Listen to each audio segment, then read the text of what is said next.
নমস্কাৰ, মই দীপু বৰাই আপোনালোক সকলোকে আমাৰ চেনেলৰ অন্য এটা জব আপডেট ভিডিঅ'লৈ সকলোকে স্বাগতম জনাইছোঁ। আকৌ নতুনকৈ পদ মুকলি হৈছে গভৰ্ণমেণ্ট এটা ডিপাৰ্টমেণ্টৰ ফালৰ পৰা, য'ত আপোনালোকৰ 13,270 টকীয়া পদৰ বাবে আপোনালোকে আবেদন কৰিবৰ কাৰণে তেওঁলোকে অফিচিয়েল নটিফিকেশ্যন এটা মুকলি কৰিছে।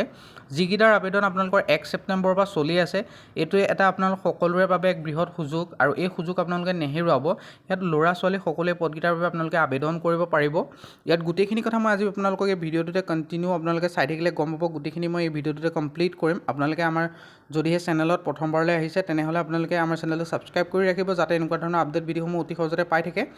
লগতে আপোনালোকে আমাৰ ভিডিঅ'ৰ ডেছক্ৰিপশ্যন বক্সত থকা আমাৰ হোৱাটছআপ চেনেলটোত জইন হৈ ল'ব। মই ভিডিঅ'ৰ ডেছক্ৰিপশ্যন বক্সতে ইয়াৰ লিংক দি দিছোঁ। এই যিটো নটিফিকেশ্যন আহিছে এইটো হৈছে institute of banking personal selection, চমুকৈ IBPSৰ ফালৰ পৰা। IBPSটো হৈছে এনেকুৱা এটা অৰ্গেনাইজেশ্যন যিটোৱে আপোনালোকৰ বেংকিং যিখিনি ৰিক্ৰুইটমেণ্ট হয় সেইখিনি কণ্ডাক্ট কৰে।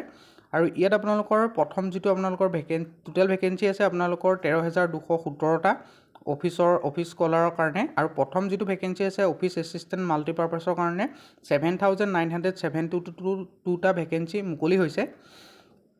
নেক্সট আপোনালোকৰ দ্বিতীয়ত আপোনালোকে অফিচ কলাৰ 1ৰ কাৰণে এছিষ্টেণ্ট মেনেজাৰৰ কাৰণে 3,907টা পোষ্ট ওলাইছে। অফিচ কলাৰ 2 জেনেৰেল বেংকিং অফিচাৰ মেনেজাৰৰ কাৰণে আপোনালোকৰ ভেকেঞ্চি আছে 854টা। অফিচ কলাৰ 2ৰ কাৰণে ইনফৰমেশ্যন টেকন'লজিৰ কাৰণে 87টা ভেকেঞ্চি আছে। অফিচ কলাৰ 2 চাৰ্টাৰ একাউণ্টেণ্টৰ কাৰণে 69টা পোষ্ট আপোনালোকৰ আছে। এনেদৰে আপোনালোকৰ পোষ্টখিনি তেওঁলোকে কেটেগৰী ৱাইজ ভাগ কৰি দেখুৱাই দিছে। আৰু আপোনালোকে আমাৰ ৱেবছাইটটো এবাৰ ভিজিট কৰিব। আমাৰ ৱেবছাইটটো হৈছে asomcareer.in AXOMCARER.in। আপোনালোকে আমাৰ ভিডিঅ'ৰ ডেছক্ৰিপশ্যন বক্সতে ইয়াৰ লিংকো পাই যাব। আপোনালোকে আমাৰ হোৱাটছআপ চেনেলটোত জইন হৈ ল'লেও ইয়াৰ আপডেটখিনি পাই থাকিব। অফিচ কলাৰ যিটো 2ৰ কাৰণে ল'ৰ ভেকেঞ্চি আছে, ইয়াত 48টা পোষ্ট আছে। অফিচ কলাৰ 2 ট্ৰেজাৰী অফিচাৰৰ কাৰণে আপোনালোকৰ 16টা আছে। মাৰ্কেটিঙৰ কাৰণে 15টা ভেকেঞ্চি আপোনালোকৰ আছে। অফিচ কলাৰ 2 এগ্ৰিকালচাৰ ৰিলেটেড পোষ্টৰ কাৰণে আপোনালোকৰ 50টা ভেকেঞ্চি থাকিব। এই গোটেইখিনি পোষ্টতে আপোনালোকে অনলাইন মাধ্যমতে আপোনালোকে আবেদন কৰিব পাৰিব, আৰু এই গোটেই প্ৰচিডিঅ'ৰটো অনলাইন মাধ্যমতে হ'ব। আৰু ইয়াত আপোনালোকৰ আৰু এটা ভেকেঞ্চি আছে যিটো আছে আপোনালোকৰ অফিচ কলাৰ 3ৰ কাৰণে, য'ত 199টা পোষ্ট থাকিব।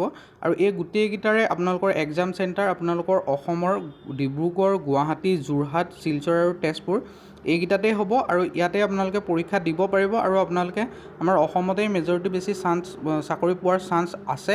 আপোনালোকে যদি কওঁ মই অসমতে আপোনালোকে চাকৰিটো পাব, আপোনালোকে চিন্তা কৰিব নালাগে এইটো বিষয়ত। আৰু গোটেইখিনি হৈছে এটা বেংকৰ ভাল পজিশ্যনত থকা পোষ্ট হয়, যিকেইটাত আপোনালোকৰ চেলেৰিও বহুতেই বেছি তেওঁলোকে পে'মেণ্ট কৰিব, যিহেতুকে চেণ্ট্ৰেলৰ চেলেৰি হয়, স্কেলো বহুত বেছি ডিফাৰেঞ্চ থাকে ষ্টেটৰ তুলনাত। আৰু ইয়াত আবেদন কৰিবৰ কাৰণে আপোনালোকৰ ভাৰতৰ নাগৰিক হোৱাটো মেইনলি কম্পালচৰি হয়। লগতে আপোনালোকৰ লোকেল লেংগুৱেজক তেওঁলোকে প্ৰাধান্য দিব। যেনেদৰে যদিহে আপোনালোকে অসমৰ পৰা আবেদন কৰে তেনেহ'লে আপোনালোকে আছামিজ লেংগুৱেজটো মেইনলি কমপ্লিটলি ৰিডিং, ৰাইটিং আৰু স্পীক তিনিওটা জানিব লাগিব। লগতে যদিহে অসমত আপোনালোকৰ যিটো ষ্টেট লেংগুৱেজ আছামিজ হয় সেইটোক তেওঁলোকে প্ৰাধান্য দিব। সেইটো কম্পালচৰি জনাটো বাধ্যতামূলক হয়, আৰু সেইটো আপোনালোকে জানিবই লাগিব, তেতিয়াহে আপোনালোকে হয়তো এই পোষ্টটো পাব, আৰু নহ'লে আপোনালোকে এইখিনি নাপাব। আৰু ইয়াত যদিহে চাবলৈ যায় এজ লিমিটটো অফিচ এছিষ্টেণ্ট মাল্টিপাৰ্পাছৰ কাৰণে 18 বছৰৰ পৰা 28 বছৰৰ ভিতৰত প্ৰত্যেকজন কেণ্ডিডেটে আবেদন কৰিবলৈ এলিজিবল হয়। অৰ্থাৎ যিসকলে 2/9/1997ৰ পৰা 1/9/2007 ভিতৰত জন্মগ্ৰহণ কৰিছে তেওঁলোকে পাৰিব। অফিচ এছিষ্টেণ্ট মেনেজাৰৰ কাৰণে 18 পৰা 30 বছৰৰ ভিতৰসকলে পাৰিব। অফিচ কলাৰ মেনেজাৰৰ কাৰণে 21 বছৰৰ পৰা 32 বছৰৰ ভিতৰসকলে পাৰিব। অফিচ কলাৰ 2ৰ কাৰণে ছিনিয়ৰ মেনেজাৰ যিসকল 21 বছৰৰ পৰা 40 বছৰৰ ভিতৰত প্ৰত্যেকজন কেণ্ডিডেটে এই পদকেইটাৰ বাবে আপোনালোকে আবেদন কৰিব পাৰিব।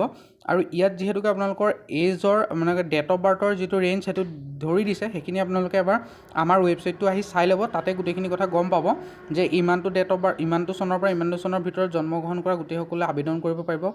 আৰু ইয়াত লগতে আপোনালোকৰ এজ ৰিলেক্সেশ্যনৰ সুবিধা আছে। OBC MOBC সকলে 3 বছৰ এজ ৰিলেক্সেশ্যন পাব। ST SC সকলে 5 বছৰ পাব। PWD সকলে 10 বছৰ এজ ৰিলেক্সেশ্যন পাব। আৰু ইয়াৰ লগতে যদিহে আপোনালোকে চাবলৈ যায় এডুকেশ্যন কোৱালিফিকেশ্যনটো কিমান হ'ব এই পদকেইটাৰ বাবে আবেদন কৰিবৰ কাৰণে, অফিচ এছিষ্টেণ্ট যিটো মাল্টিপাৰ্পাছৰ কাৰণে পোষ্ট আছে সেইটোত মিনিমাম বেচেলৰ ডিগ্ৰী কৰা হ'লেই আপোনালোকে এই পদকেইটাৰ বাবে আবেদন কৰিব পাৰিব। লগতে লোকেল লেংগুৱেজৰ ওপৰত তেওঁলোকে প্ৰাধান্য দিব, আৰু লোকেল লেংগুৱেজটো জনাটো কম্পালচৰি হয়। আৰু ৱৰ্কিং নলেজ অফ কম্পিউটাৰৰ ওপৰত নলেজ মেইনলি লাগিব। কম্পিউটাৰৰ বিষয়ে আপোনালোকে ভালদৰে জানিব লাগিব। অফিচ কলাৰ 2 জেনেৰেল বেংকিং অফিচাৰৰ কাৰণে বেচেলৰ ডিগ্ৰী কৰা হ'ব লাগিব। লগতে ৰিকগনাইজ ইনষ্টিটিউটৰ পৰা 50% মাৰ্ক লৈ পাছ কৰা হ'ব লাগিব। লগতে banking, finance, marketing, agriculture, horticulture, forestry, animal husbandry, veterinary science, এইখিনিত আপোনালোকে কৰাসকলে পাৰিব। অফিচ কলাৰ টু ইনফৰমেশ্যন টেকন'লজিৰ কাৰণে আপোনালোকৰ কম্পিউটাৰ ছায়েন্স, ইনফৰমেশ্যন টেকন'লজি, লগতে ASP, PHP, C++, Java, VC এইখিনি জনা হ'ব লাগিব। অফিচ কলাৰ যিটো চাৰ্টাৰ একাউণ্টেণ্টৰ কাৰণে পোষ্ট আছে, এইটো সকলোৱে জানে যে CA অৰ্থাৎ চাৰ্টাৰ একাউণ্টেণ্ট পাছ কৰা হ'ব লাগিব আৰু 1 years মিনিমাম এক্সপিৰিয়েঞ্চ বিচাৰিছে। নেক্সট যিটো আছে অফিচ কলাৰ টু লৰ কাৰণে ডিগ্ৰী কৰাৰ পিছত আপোনালোকৰ ডিগ্ৰী লাগিব ৰিকগনাইজ ল ইউনিভাৰ্চিটিৰ পৰা।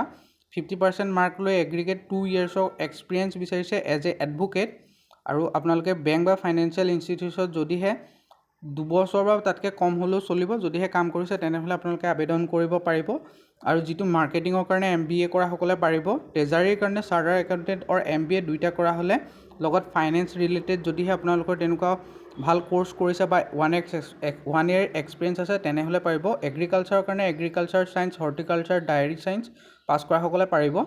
আৰু ইয়াৰ যদিহে আবেদন কৰাৰ প্ৰচেছটো চাবলৈ যায় অনলাইন মাধ্যমতে আবেদন হ'ব। আৰু আবেদন কৰিবৰ কাৰণে অফিচ কলাৰ 1, 2 আৰু 3 সকলে 175 rupees, ST, SC, PWD সকলে পে' কৰিব লাগিব। আৰু যিসকল আদাৰ্ছ কেণ্ডিডেট থাকিলে তেওঁলোকে 850 টকা আপোনালোকে এপ্লিকেশ্যন ফিজ হিচাপে অনলাইন মাধ্যমত গোটেই পে'মেণ্ট প্ৰচিডিউৰটো কমপ্লিট কৰিব লাগিব।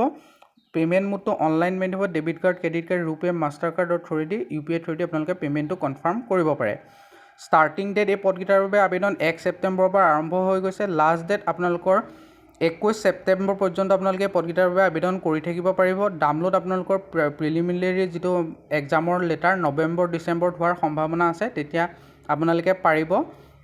নেক্সট যিটো আপোনালোকৰ যিটো অনলাইন এক্সামৰ যিটো ডিক্লেৰেশ্যনটো জানুৱাৰী 26 নহ'লে ডিচেম্বৰৰ লাষ্টৰ ফালে হোৱাৰ সম্ভাৱনা আছে, দিয়াৰ সম্ভাৱনা আছে। নেক্সট যিটো আপোনালোকৰ মেইন এক্সামৰ কাৰণে আপোনালোকৰ যিটো হ'ব সেইটো আপোনালোকৰ জানুৱাৰী 26 নহ'লে ডিচেম্বৰটো হ'ব পাৰে। অনলাইন এক্সামিনেশ্যনৰটো ফেব্ৰুৱাৰী 26 মানত হোৱাৰ সম্ভাৱনা আছে। আৰু তাৰপিছত ডিক্লেৰেশ্যন যিটো অফ ৰিজাল্ট সেইটো আপোনালোকৰ জানুৱাৰী 26 মানতে ওলাই যাবও পাৰে। আৰু প্ৰভিজনেল যিটো এলটমেণ্ট অৰ্থাৎ যিটো আপোনালোকক ৰিক্ৰুইটমেণ্ট মানে আপোনালোকৰ যিটো এপইণ্টমেণ্ট দিব সেইটো আপোনালোকৰ কেতিয়ালৈ হয় সেইখিনি ক্লিয়াৰলি ক'তো মেনশ্যন নাই, অফিচিয়েল নটিফিকেশ্যনটো সেইখিনি কথা কোৱা নাই। আজি ভিডিঅ'টোত যিখিনি কথা মই ক'লোঁ আৰু আপোনালোকৰ যদিহে কিবা কুৱেশ্যন আছে জানিবলৈ তেনেহ'লে আপোনালোকে আমাক কমেণ্ট কৰিব পাৰে। আজিলৈ ইমানেই, ধন্যবাদ।